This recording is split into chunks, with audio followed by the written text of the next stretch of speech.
మంత్రహీనం క్రియాహీనం భక్తిహీనం పరమేశ్వర యత్పూజితం మయా దేవి పరిపూర్ణం తదస్తుతే అనయా ధ్యాన ఆవాహన స్వామినః ప్రతిష్ఠయా చ సర్వం శ్రీ మహాసుబ్రహ్మణ్య స్వామి దేవత పాదార బిందార్పితమస్తు.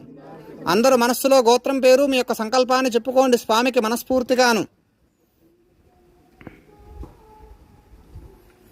యజమాన సర్వాభీష్టదాపలసిద్ధ్యేన స్వామిన్ దేవతా ప్రతిష్ఠా సంకల్పిత సర్పానుగ్రహ ప్రసాద సిద్ధిరస్తు తథాస్తు. సమర్పయామి. యాని కాని చ పాపాని జన్మాంతకృతాని చ తాని ప్రదక్షిణంతి ప్రదక్షిణ పదే పదే. పాపోహం పాపకర్మాహం పాపాత్మా పాపసంభవ. త్రాహిమాన్ కర్మయా దేవా దేవీ శరణాగత వత్సల. అన్యదా శరణం నాస్తి త్వమేవ శరణం మమ. తస్మాత్ కారుణ్యభావేన రక్ష రక్ష.